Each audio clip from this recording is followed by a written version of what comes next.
Television City in Hollywood, we bring you the Jack Benny program with Jack's special guest, Liberace, presented by Lucky Strike.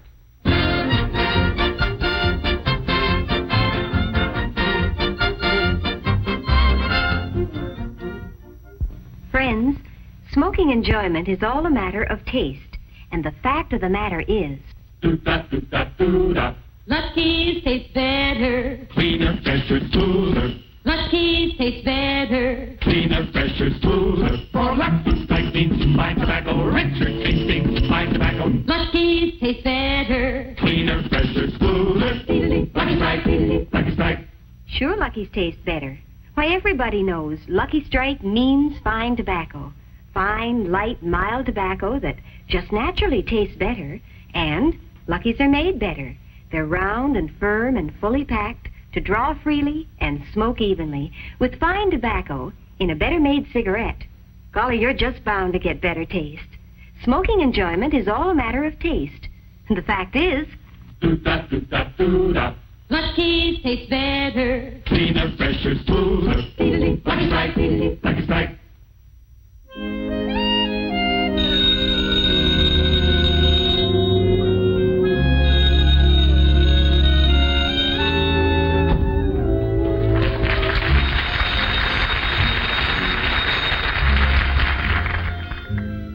Mr. Bentley's dressing room, star of stage, screen, radio, and right now he's in front of the cameras trying to convince television. Who's calling, please? Oh, TV Guide magazine? Oh, yes. Oh, I'm sure he'd be glad to pose for pictures. You want to do a story about his program? Oh, he'd be more than flattered. But I'll tell Mr. Bentley just as soon as he... Benny! Oh, you want Beanie? He's on another network. Benny and Beanie is close. I'll bet Cecil, the C6 sea serpent, makes more than I do. Hi, boss. Hello, Rochester.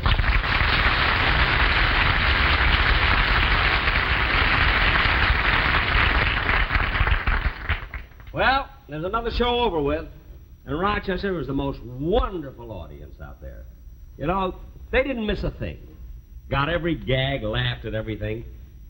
I don't know, you know, Rochester, there's something about, I don't know, when an audience laughs the way they did today, it does something to me here. Yeah, that's the spot, all right. Huh? You almost had a heart attack when they laughed at Bob Hope. I did not. Listen, I'm going to get these clothes off. I'll be right there. Rochester, now you know very, very well that I'm not jealous of Bob Hope or any other comedian. I like all comedians. And let me tell you something else, Rochester. Believe me, it isn't only the comedy that counts or the laughs. It's how you look out there. It's your appearance. Well, believe me, that's important, too. You know, I saw your show and you really look good today. I did? Uh-huh. You know, in the close-ups, your shoulders were as broad as Victor Mature's. No, really? Uh-huh. And in the long shots, you were as tall as Gary Cooper. Honest? Uh-huh. And in the medium shots, you were as thin as Captain Hepburn. Oh, thanks. Thanks, Rochester. Hey, Jack. Yeah? Jack, I just ran out of cold cream. Have you got some? Yeah, there's some on my dressing table there. Oh,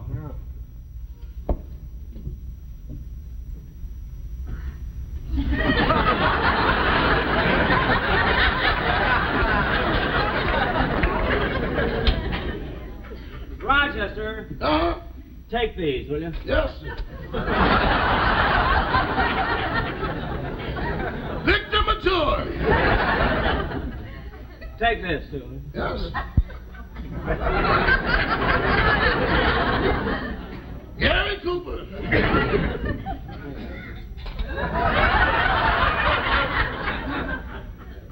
Hepburn.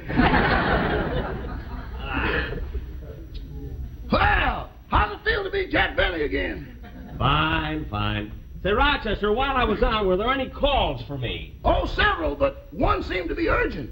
You had a call from Mr. Liberace. Liberace? Mm-hmm. Gee, it must have been important. What did he want? Maybe it was out of cold cream. Oh, don't be funny. I better call back and see what he wants. Okay, I'll go get your trousers pressed. Liberace, huh? Mhm.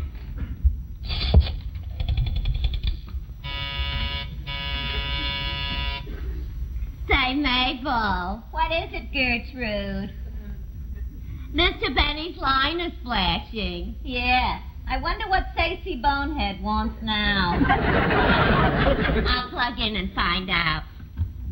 Yes, Mr. Benny? Oh, Gertrude, I had a very important message to call Liberace. Will you please see if you can get us home? Yes, sir. He wants I should get him Liberace. Well, pack up your troubles in your old kid bag and smile, smile, smile. Well, look who's being sarcastic. I'll bet you wish you could smile like Liberace. I could if I did what he did. What'd he do? He had his upper lip removed. Well, anyway, I'd rather go out with Liberace than that sourpuss Jack Benny. Yeah, I know what you mean. You know, the other night Jack took me out for a drive, and when we got to a lonely spot, the car suddenly stopped, and he said he was out of gas. He's been out of gas for a long time. What was wrong with the car? Nothing. When he stopped the car, I thought he was going to kiss me, but he didn't. I even leaned back like this. I don't blame him. I've seen a better pucker on a clothes laundry bag. Oh, yeah? Yes, Miss Benny. Gertrude, what's taking so long? Yeah, I've been trying to get Mr. Liberace's house, but his line is busy. Oh, well, look at Gertrude. Keep trying to get him, and if you reach him, tell him that I'm on the way to his house. I'm going over to his home right away. Yes, sir. Okay.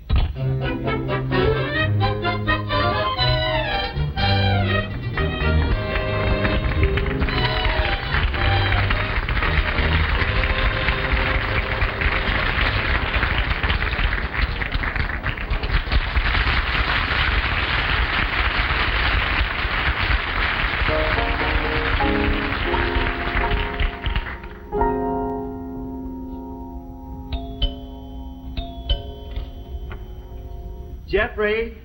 Oh, Jeffrey? Did you call me, sir?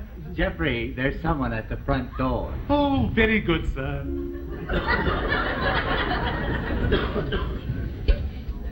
How do you do? How do you do?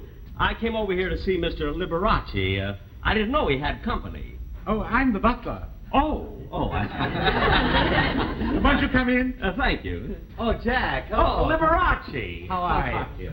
You know, this is the first time I've been here. You really have a beautiful home. Well, thank you. My brother George and I find it very comfortable. You know.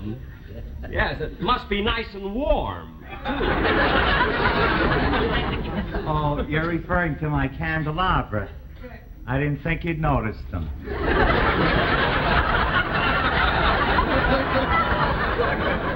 Well, I'm very observing. Well, you see, anyone with an artistic temperament is inclined to be a little nervous and high-strung. And I find candlelight very restful. And it relieves the tension. And it practically eliminates the electric bill. Now, Liberace, I tried to answer your call, you see. I knew you'd called me, and your line was busy. So I came over to see what you wanted. Well, Jack, I wanted to see you about something very important. Won't you sit down? Well, thank you. Thank you. I beg your pardon, sir, but Pierre would like to know what you'd like him to prepare for dinner. Well, I don't know. What did we have last night? Cuisse de grenouille à la José Ferrer. Oh, yeah. Quiz de la Jose Ferrer? What's that? Frog's legs in a kneeling position.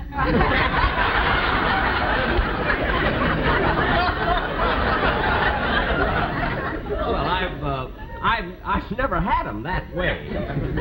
Oh, they're very good. Really? Do we have any left? Oh, yes, sir. 3 knees and a shin bone.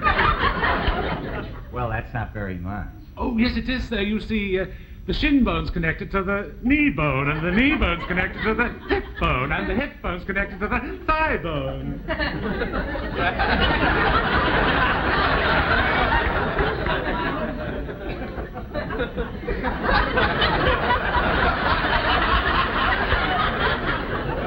This dinner could be on the hit parade. Jeffrey, send Pierre in. Oh, very good, sir. Pierre? Oh, he's my chef. Oh, really? Excellent, excellent. In fact, he comes from a long line of chefs. His grandfather created a wonderful French dressing in 1888. An 1888 French dressing, huh? He beat Chef Milani by 2 years. Gee.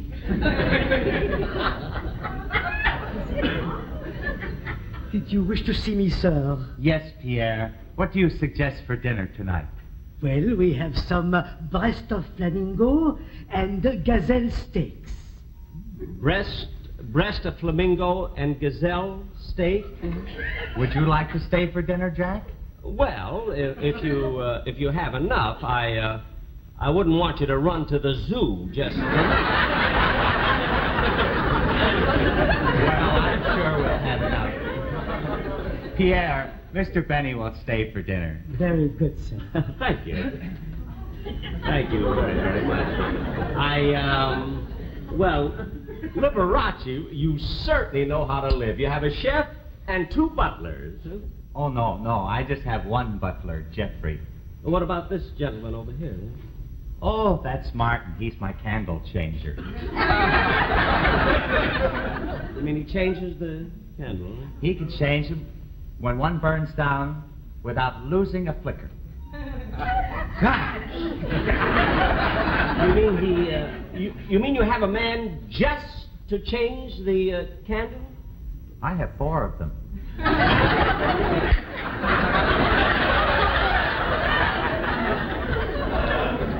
can't get over it. Now, I suppose you're anxious to know why I wanted to get in touch with you.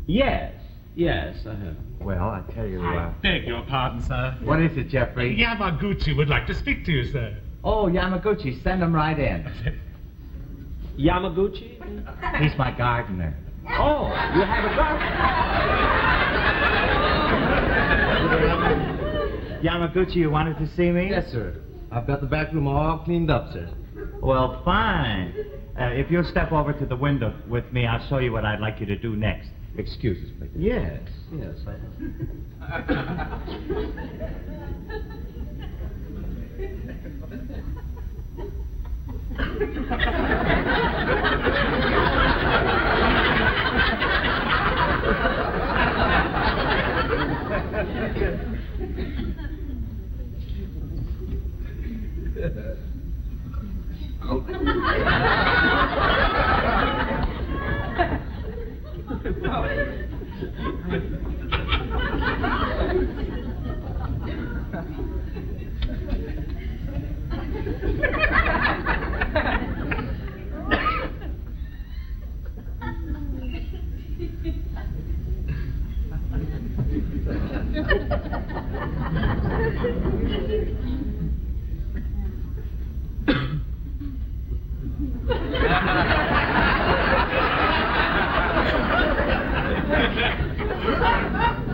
That's the way I'd like to have you do the backyard. Yes, sir.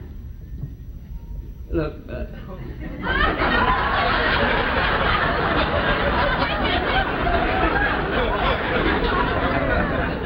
Liberace, I know this isn't my business, but I think that this fellow Martin is a little confused. He put candles on Yamaguchi's raid.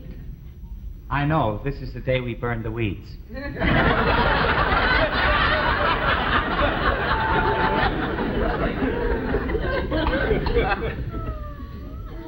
Now, about this, you wanted to see me about. Oh, yes, yes.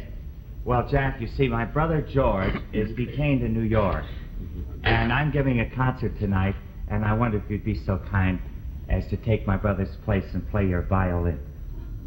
Me? Are you Are you serious? But, Liberace, you see, I'm a comedian, a buffoon.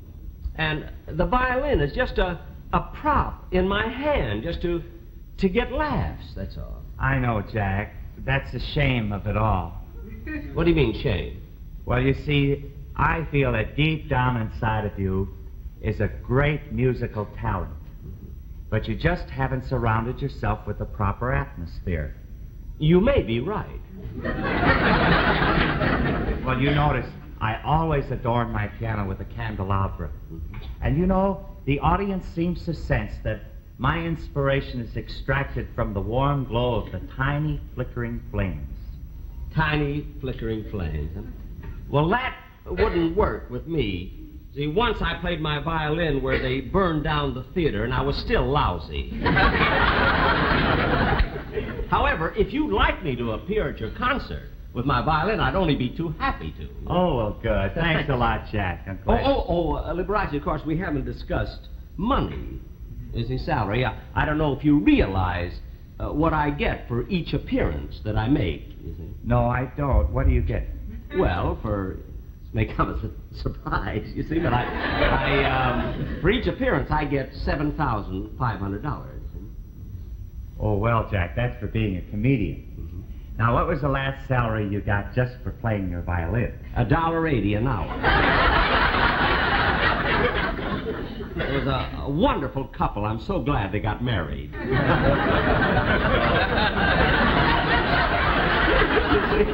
Now, anyway, I'll be so happy to be on your concert. Liberace! Uncle Liberace! Where are you? In here, Willie. Who's that? That's my nephew, Willie. He's been out playing football with his friends. Oh! Hello, Uncle Liberace!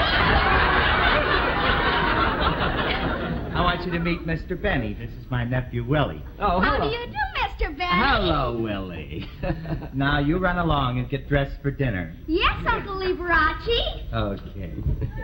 He's a cute little fella, isn't he? Dinner is served. Oh, shall we Fine. go in? Yes, and then we'll get ready for the concert, right? Fine, Liberace.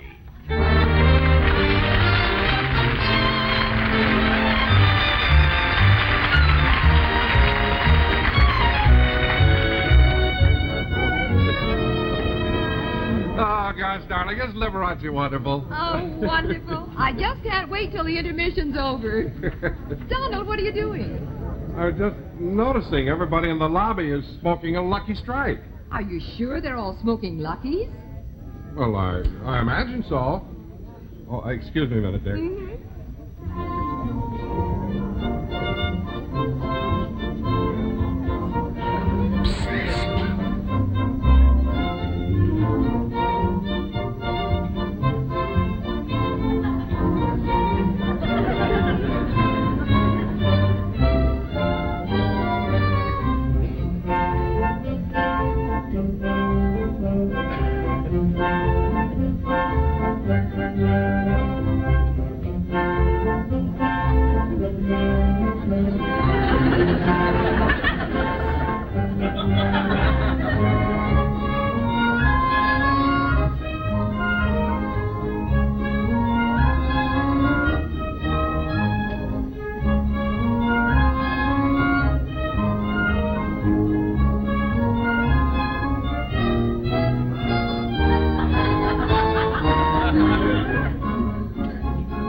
as you know, my brother George cannot be here this evening, but I was very, very fortunate to secure the services of another artist, Mr. Jack Benny.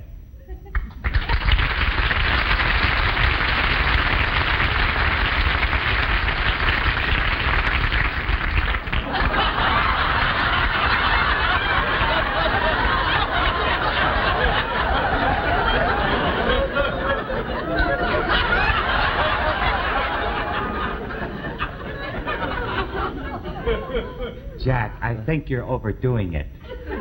Oh, you didn't want this? Well, I'll get my other violin. I'm terribly sorry.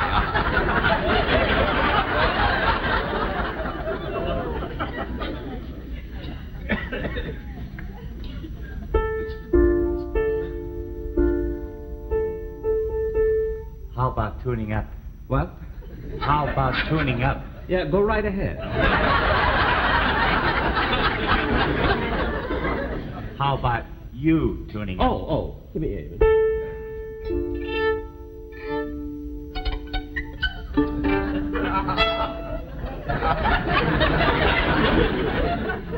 Ladies and gentlemen, we'd like to play a number that I recorded that we've had many requests for, haven't we?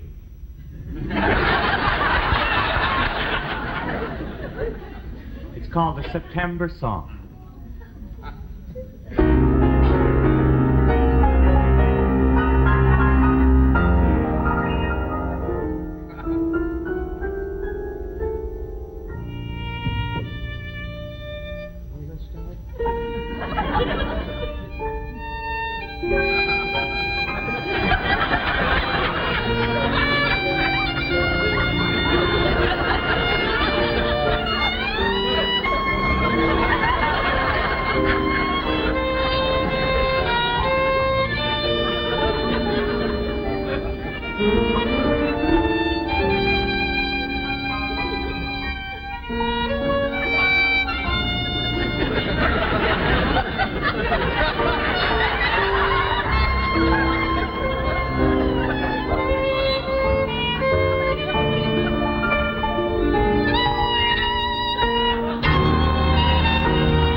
Fret when it's rainy and wet, or sizzling hot and dry.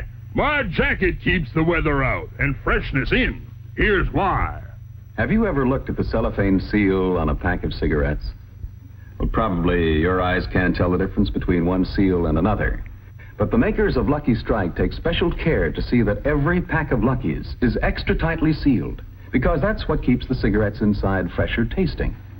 Now, here's how the American Tobacco Company, as one of its many quality controls, tests the seals of Luckies to make sure they are extra tight.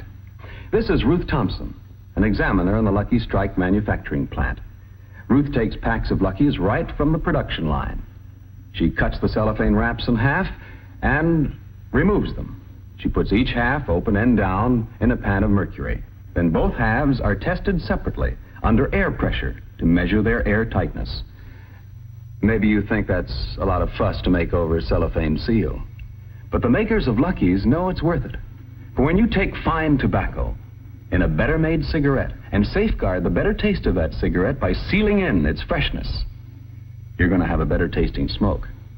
After all, smoking enjoyment is all a matter of taste. And the fact of the matter is, Lucky's taste better, cleaner, fresher, smoother. See for yourself. Be happy. Go Lucky.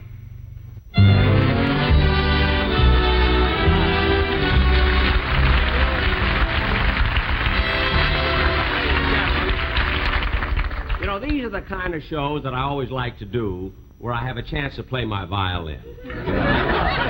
Of course, when I was a kid, you know, I had to make up my mind what I wanted to be. And now I'm sort of sorry that I, you know, took up the violin. I would have much rather have been a baseball player, you see? Although I imagine she would have married him anyway. But I'd like to have you meet my guest star again, Mr. Liberace.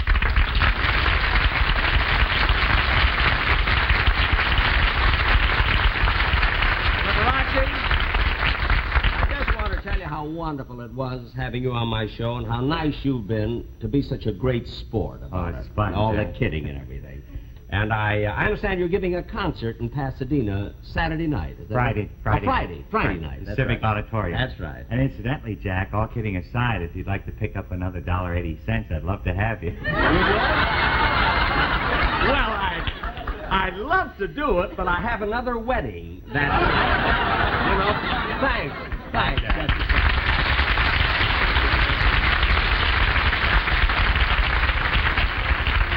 Ladies and gentlemen, I'll be back in 3 weeks when my guests will be Mary Livingston and Joan Bennett.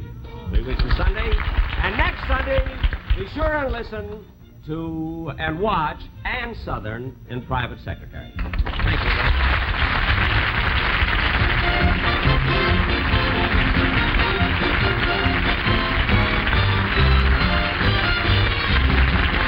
Appearing on tonight's program are Bea Benaderet, Shirley Mitchell, Rex Evans, Lois Corbett, Rolf Sedan, Lane Nakano, and Roland Keith. Remember, 1 week from tonight on this same station, Ann Southern returns in Private Secretary. Stay tuned for Toast of the Town on the CBS Television Network.